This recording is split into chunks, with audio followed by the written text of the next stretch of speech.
When you're building a revenue machine, you really need to think about the very nitty-gritty details, the people that need to be aware of the thing that you do. How are we going to get them aware of and interested in and showing intent to buy? It's like spend the money that they have, their hard-earned revenue and money. How do you get that to spend on what you sell?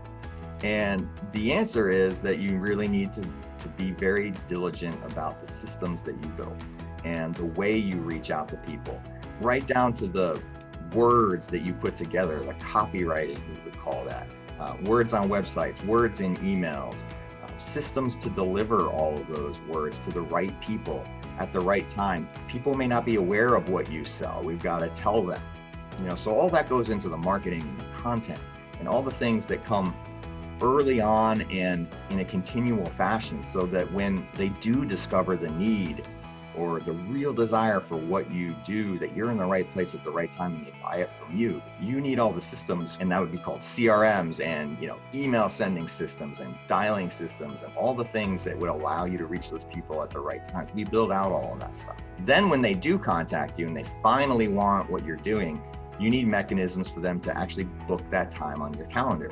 Put all that stuff together. Then they show up and they do a call, and you need to have all the words and presentation and discussion topics and understanding of their real needs and their questions and their objections. So what we can help build is the mechanisms, right, that will pull all that stuff together. And there's a big list of tools, and you have to track all that, and you document it, and you treat it like any other process in your business. That's the nature of scale. We want to put together systems that can be run by anyone who understands your business. And you would do that in the way that you understand your craft or your product or your service, the thing that you do, and you're really good at it. That's why customers like what you do and they keep coming back for more. These are the systems that will make new customers want to come in and want to do business with you.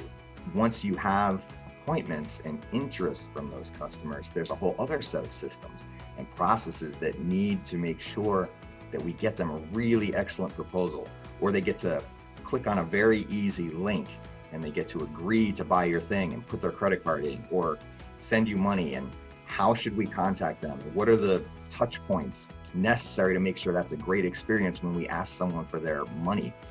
That's the most important and visceral piece of doing business with someone, is making it feel good to take the money that they could spend on anything else, or they could save it, or they could put it in their own pocket.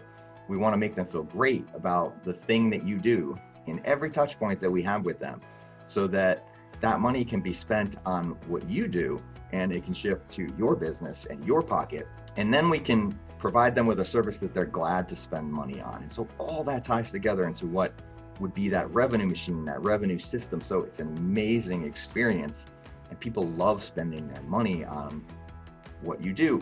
That's a lot of stuff that has to be built. You can do that yourself, but understand that you're going to give up time and energy. And maybe if you like doing something else different in your business, you'd rather use that to deliver that experience. Someone still needs to do these things. It's like the fundamental laws of business nature. Someone needs to be doing it. And what we encourage business owners and entrepreneurs and founding teams and executives to think about is like, what's the right seat to be in at the right time based on the gifts and the abilities that those people have.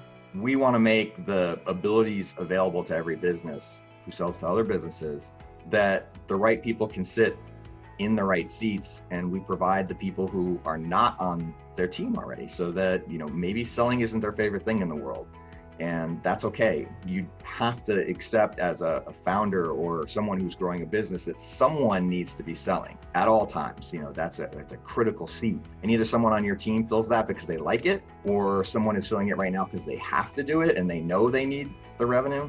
And so we can provide systems to help enable those people, so at least not all their time and energy is being spent without bearing fruit, without being able to make that revenue. And if they don't want to do any of those things, then they can hire us as a partner to do all that for them. What I think gets missed a lot in business is that founders and executives kind of think or take for granted that sales just happen.